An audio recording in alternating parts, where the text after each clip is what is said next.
Good morning दोस्तों। आज देखिए ये समास का दूसरा भाग है और इसमें मैं आपको बाकी बचे हुए समास पढ़ाने वाला हूँ। देखिए मैं चाहूँ तो आपको 10 मिनट में सारे समास पढ़ा सकता हूँ, लेकिन दिक्कत यह है कि इतनी जल्दी पढ़ाने से मतलब नहीं है, बल्कि मतलब इससे है कि अगर आपको वो समझ में आए तभी पढ़ने का मतलब, और अगर मान लीजिए कि आपको समझ में ही ना आए तो फिर पढ़ने ना पढ़ने का कोई मतलब नहीं बनता है।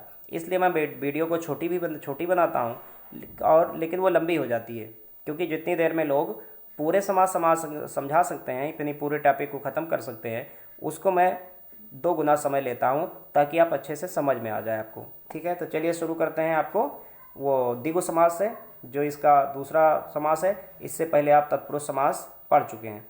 और उससे पहले आपसे एक निवेदन है कि अगर आपने अभी भी चैनल को सब्सक्राइब नहीं किया है तो चैनल को सब्सक्राइब कर लीजिए, और वीडियो अगर पसंद आए तो लाइक कर दीजिएगा, ना पसंद आए तो बेशक अनलाइक कर दीजिएगा। ठीक है, दूसरों को भी शेयर कीजिएगा वीडियो, ताकि वो लोग भी इसका फ़ायदा उठा सकें। और अगर आपको नहीं समझ में आता है तो आप कमेंट में ज़रूर लिखें कि मुझे ये समझ में नहीं आया, तो मैं कोशिश करूँगा कि आपको फिर से समझाऊँ। ठीक है, तो चलिए शुरू करते हैं द्विगु समास। देखिए द्विगु समास में कुछ नहीं करना है। इसमें क्या होता है कि हमेशा जो प्रथम पद होता है वो संख्यावाचक होता है। जो प्रथम पद होता है वो क्या होता है? संख्यावाचक। अच्छा, पद अगर आपको नहीं समझ में आया है तो पद क्या होता है? हमेशा देखिए समास में 2 पद होते हैं। एक प्रथम, जैसे राजकुमार तो एक हो गया राज, एक हो गया कुमार। ठीक है, ऐसे ही हम कहें साइकिल चोर तो एक हो गया साइकिल, एक हो गया चोर। हम कहें माखन चोर तो एक हो गया माखन, एक हो गया चोर। तो इसी तरह से जो द्विगु समास होता है इसमें जो प्रथम पद होता है वो संख्यावाचक होता है, जबकि जो द्वितीय पद होता है वो क्या होता है? उससे मतलब नहीं होता, सिर्फ प्रथम पद संख्यावाचक होता है। उसी से हम पहचान सकते हैं कि यह द्विगु समास है। और जो ये प्रधान की बात बता रहे हैं कि प्रथम पद या द्वितीय पद, जैसे तत्पुरुष समास में शायद हो सकता है आपको ये चीज़ ना बताई हो कि उसमें लिखा हुआ था प्रथम पद क्या होता है? गौड़ होता है और द्वितीय पद प्रधान होता है ना। तो जैसे माखन चोर है तो माखन चोर में क्या है? चोर मेन चीज़ है, प्रधान शब्द मेन शब्द जो है वो चोर है, और माखन क्या है? ये तो बदलता रहता है। माखन को आप बदल दीजिए, साइकिल कर लीजिए, किताब चोर कर लीजिए, बस्ता चोर कर लीजिए, कुछ भी कर लीजिए। तो इस तरह से जिसकी वैल्यू कम होती है वो गौड़ माना जाता है, और जिसकी वैल्यू ज़्यादा होती है वो प्रधान कहलाता है। हमारे गाँव में देखते हैं प्रधान है तो प्रधान की वैल्यू ज़्यादा है कि हमारी? प्रधान की है ना। तुम्हारे गाँव में भी ऐसी होगा कि प्रधान की बात सुनेंगे लोग कि तुम्हारी। तो इस तरह से जो प्रधान होता है वो मेन शब्द होता है। ठीक है, जिसके बगैर काम नहीं चल सकता। तो देखिए द्विगु समास में जो प्रथम पद होता है वो क्या होता है? संख्यावाचक। जैसे यहाँ लिखा हुआ है त्रिलोक, क्या लिखा है? त्रिलोक। तो तिर में ये पहला जो शब्द है इसका तिर ही है, और दूसरा क्या है? लोक है। तो तिर के माने 3, तो ये क्या है? संख्या है। दोपहर में पहला शब्द जो है वो क्या है? 2, तो ये क्या है? आपका संख्या है। तो इस तरह से आप देख लीजिए, नवरत्न देख लीजिए, नवग्रह पहले होता था, अब तो अष्टग्रह हो गया। तो इन सब में देखिएगा कि आप प्रथम पद जो है वो संख्या को दर्शाता है, और जो भी शब्द पहला शब्द उसमें से अगर संख्या को दर्शाता है तो वो द्विगु समास कहलाता है। दूसरा तीसरे नंबर का समास जो है वो आपका क्या है? द्वंद्व समास। द्वंद्व समास क्या होता है कि इसमें दोनों ही पद प्रधान होते हैं, यानी पहला पद और द्वितीय पद दोनों के दोनों ही मेन शब्द हैं, उसमें आप किसी एक को नहीं हटा सकते। आप दोनों के दोनों की वैल्यू बराबर होती है। ठीक है, और इनको जब आप विग्रह करोगे तो इनके बीच में या तो आपको और जोड़ना पड़ेगा, या फिर यवम जोड़िएगा, या फिर या जोड़ दीजिए, या फिर अथवा जोड़ दीजिए। मतलब हमको 2 चीज़ें ध्यान रखनी है, और या फिर या, और या, ये 2 शब्द हैं। इन्हीं का जो दूसरा नाम है, जैसे और को हम यवम लिख सकते हैं, तथा लिख सकते हैं, या को हम अथवा लिख सकते हैं, तो यही शब्द इसमें जोड़े जाते हैं। और आमतौर पर इसमें योजक चिन्ह का प्रयोग होता है। योजक चिन्ह का, योजक चिन्ह क्या होता है? ऋण की तरह का जो ऋण से लंबा शब्द होता है वो क्या कहलाता है? योजक चिन्ह।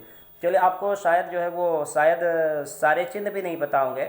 एक वीडियो मैं आपको बनाऊंगा, समास के बाद में एक वीडियो बना दूंगा जिसमें आपको सारे चिन्ह की जानकारी दे दूंगा कि कौन कौन से कैसे चिन्ह होते हैं, इनका नाम क्या होता है, क्योंकि आप बहुत से चिन्ह ऐसे होंगे जिनकी जानकारी ही आपको नहीं होगी। ठीक है, तो चिन्ह पर एक वीडियो इसके बाद बना दूंगा। तो देखिए योजक चिन्ह का प्रयोग भी होता है इसमें। तो जैसे लिखा हुआ है माता पिता, तो आप देखोगे कि माता और पिता के बीच में एक ऋण की तरह का निशान है, ये क्या है? ये योजक चिन्ह कहलाता है। ठीक है, तो माता पिता को हम जब अलग करेंगे यानी विग्रह करेंगे, वरना माता पिता को अलग करना गुनाह ही गुनाह है ना, अलग नहीं कर सकते। तो माता पिता को जब हम विग्रह करेंगे तो क्या लिख सकते हैं? माता या पिता, माता और पिता, माता तथा पिता, माता अथवा पिता, माता एवं पिता। तो ये सारे शब्द ही इसके बीच में जुड़ते हैं। जैसे रात दिन, रात या दिन, रात और दिन, रात अथवा दिन, रात तथा दिन, रात एवं दिन, है ना। तो ये चीज़ें जुड़ती हैं। अब आ जाते हैं जो सबसे कठिन समास है, वो है आपका अव्ययीभाव समास।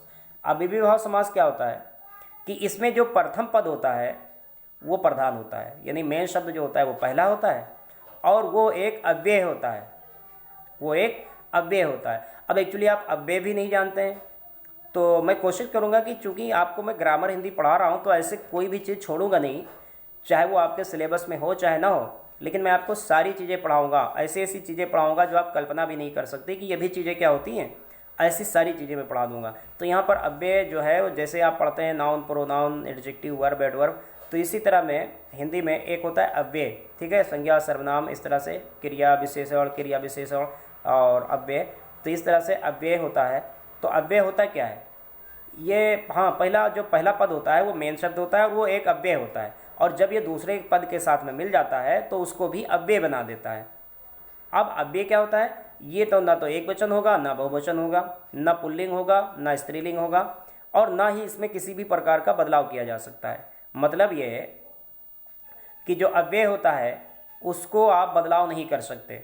यानी अगर द्वितीय पद को आप कुछ भी बदलते रहिए, जैसे द्वितीय पद अगर एक वचन में है तो आप उसको दो वचन में कर दीजिए, बहुवचन में कर दीजिए, कैसे भी कर दीजिए, लेकिन जो पहला शब्द आपका अव्यय है वो ज्यों का त्यों रहेगा, उसमें कोई बदलाव नहीं होगा। ठीक है, जैसे शब्द लिखा हुआ है यथाशक्ति, क्या लिखा, यथाशक्ति, तो इसमें जो यथा होता है ये आपका क्या है, ये एक अव्यय है। ठीक है, ऐसे ही प्रतिदिन, प्रतिदिन में जो प्रति है ये क्या है, ये एक अव्यय है।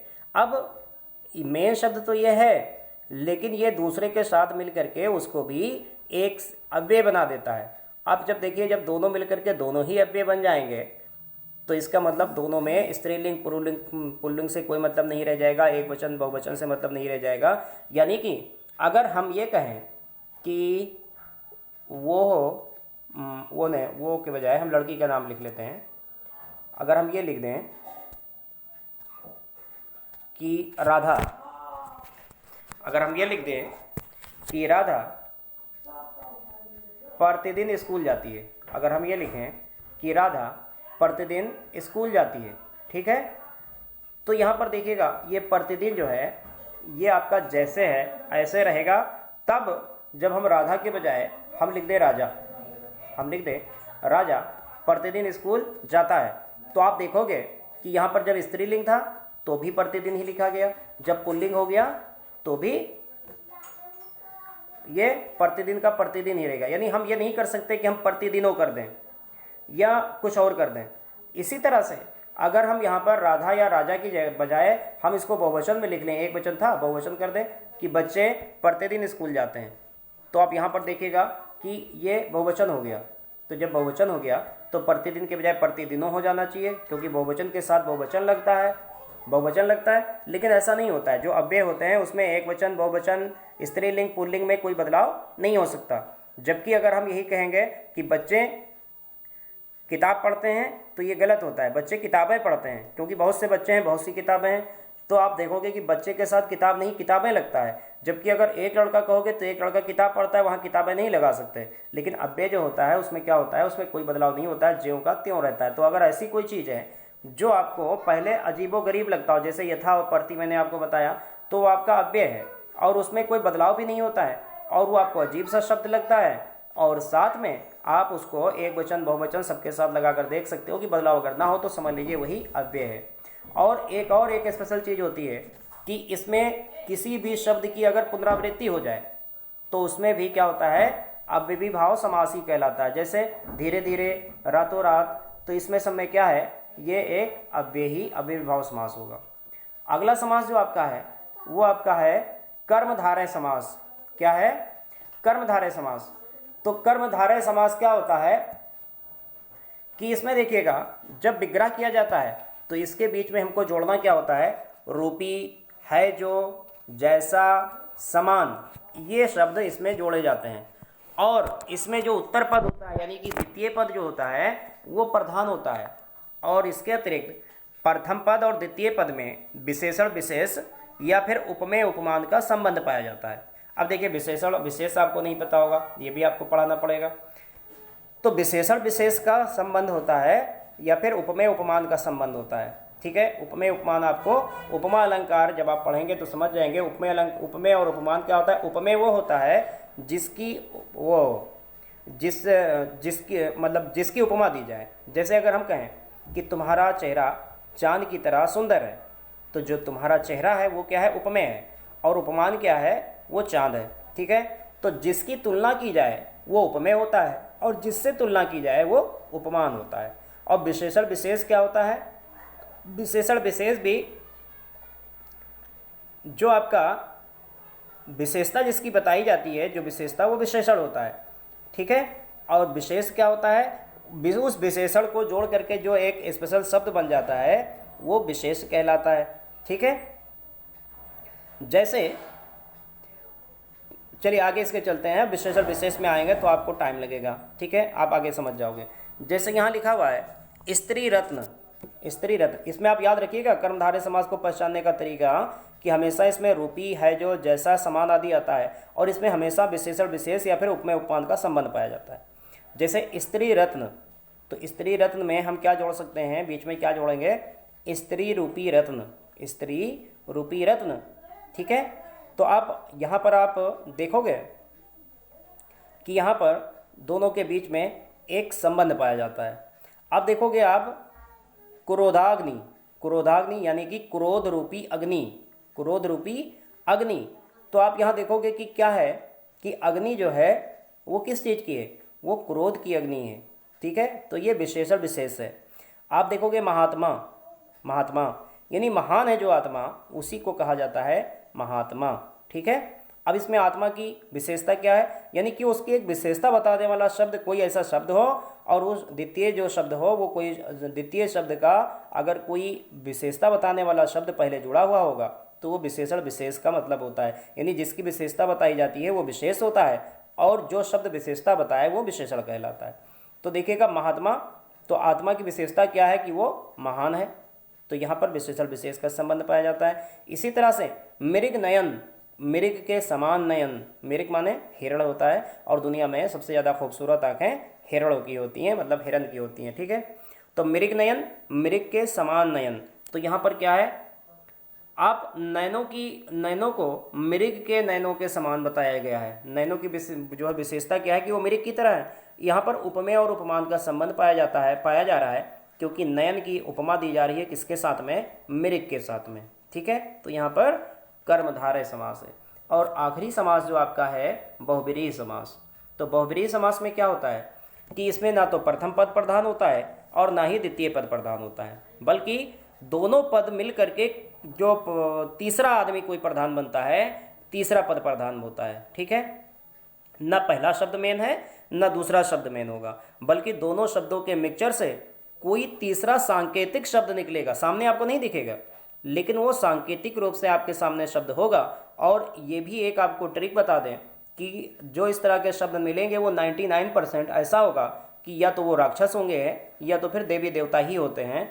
तो ये बहुब्रीहि समास होता है। जैसे श्वेतांबर, तो श्वेतांबर श्वेत है अंबर जिसका। अब आप देखोगे श्वेत और अंबर दो शब्द इसमें आ रहे हैं, ना तो श्वेत मेन शब्द है ना तो अंबर मेन शब्द है, बल्कि श्वेत है अंबर जिसका। तो ये सांकेतिक रूप से आप देखिए कि ऐसा कौन है जिसका अंबर, यानी कि अंबर माने कपड़ा, ऐसा कौन है जिसके कपड़े सफ़ेद होते हैं, यानी कि कपड़ा सफ़ेद ही पहनता है हमेशा। तो वो क्या है, वो सरस्वती जी हैं जिनके कपड़े सफ़ेद होते हैं, यानी श्वेत है अंबर जिसका, अर्थात सरस्वती। तो आप देखोगे ना तो श्वेत मेन शब्द है ना तो अंबर, बल्कि इन दोनों को मिला करके बनता है श्वेतांबर। और यहाँ पर तीसरा शब्द जहन में आता है वो कौन है, सरस्वती, ये मेन शब्द है। सुलोचन, सुलोचन के मतलब सु माने सुंदर, लोचन माने नयन, सुंदर है नयन जिसके। अब सबसे सुंदर नयन दुनिया में किसके थे भाई, तो सबसे सुंदर नयन जो थे वो मेघनाद जो था, रावण का भाई था शायद मेघनाद, तो उसकी जो पत्नी थी दुनिया में सबसे सुंदर नयन उसके थे, आदमियों में यानी कि इंसानों में, तो उसको सुलोचना उसका नाम रखा गया। तो सुलोचन सुंदर है नयन जिसके, अर्थात कौन, मेघनाद की पत्नी। दशानन, दशानन यानी 10, आनंद माने सर, तो 10 है सर जिसके, अर्थात कौन, अब कौन है जिसके 10 सर है, तो अर्थात रावण। ठीक है, तो इस तरह से आप देखोगे और शब्द होते हैं तो उसमें इसी तरह से आपको मिल जाएंगे। तो इसमें आप देखोगे श्वेतांबर सरस्वती को देख लो, मेघनाथ की पत्नी को देख लो, रावण को देख लो, ये सारे कौन है? या तो देवी देवता हैं या तो फिर राक्षस हैं। तो बहुब्रीहि समास में क्या होता है, न प्रथम पद प्रधान होता है न द्वितीय, बल्कि दोनों को मिलाकर कोई सांकेतिक शब्द आता है वो प्रधान होता है। ठीक है, तो ये समास खत्म हो गया। मुझे आशा है कि आपको ये समझ में भी आ गया होगा। ठीक है, तो मिलते हैं किसी अगले वीडियो में, तब तक के लिए गुड बाय।